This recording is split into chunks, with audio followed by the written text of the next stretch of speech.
जय श्री कृष्णा। राधे राधे। पुरुषोत्तम मास महात्म्य 18वां अध्याय। इस तरह उस ब्राह्मण विलाप को सुन दशों दिशाओं में गरजता हुआ अकाल मेघ आया। उस मेघ से पर्वतों को कंपायमान करता हुआ, तीक्ष्ण स्पर्श करता हुआ बड़े वेग से वायु चलने लगी और अत्यंत जोर महाबिजली चमकने लगी और मेघ शब्द से चारों दिशाएं पूरित हो गई। इस तरह एक मास तक ऐसा जल बरसा कि सारी पृथ्वी जल से भर गई। परंतु बालक शोक की अग्नि से तपे हुए उस ब्राह्मण को कुछ भी मालूम न हुआ। न उसने पानी पिया और न भोजन किया।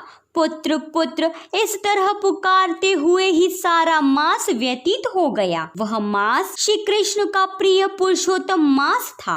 सो वह अनजाने में ही उस ब्राह्मण से पुरुषोत्तम मास की सेवा हो गई। इससे अत्यंत प्रसन्न होकर कृष्ण भगवान प्रकट हुए। उस समय मेघ बरसना बंद हो गया। फिर उस ब्राह्मण ने श्री कृष्ण भगवान को देख शीघ्र बालक को पृथ्वी पर रख स्त्री सहित कृष्ण भगवान को दंडवत नमस्कार किया और हाथ जोड़कर कृष्ण जी के आगे बैठ गया। अनजाने में पुरुषोत्तम मास के सेवन से प्रसन्न हो भगवान अमृतवाणी से बोले, हे ब्राह्मण, तुम धन्य हो और अत्यंत भाग्यवान हो।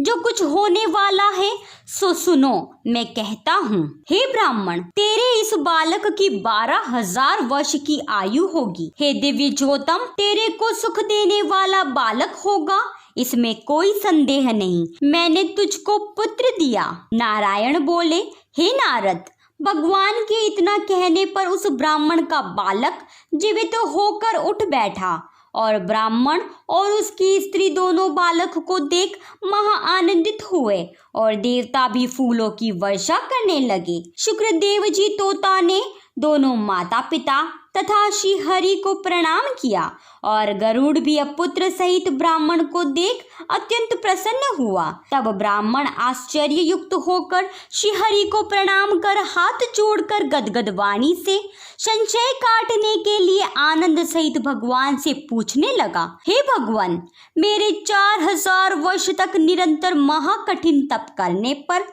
आपने जो कठोर वचन हमसे कहे थे कि मेरे 7 जन्मों में भी पुत्र का सुख नहीं है, उस वाक्य के उल्लंघन का और मेरे मरे हुए बालक के जीवित होने का क्या कारण है। और इसी प्रकार 18वां अध्याय समाप्त। अधूरी वे तो पूरी कर जो, पूरी वे तो मान कर जो। जय श्री कृष्णा। राधे राधे।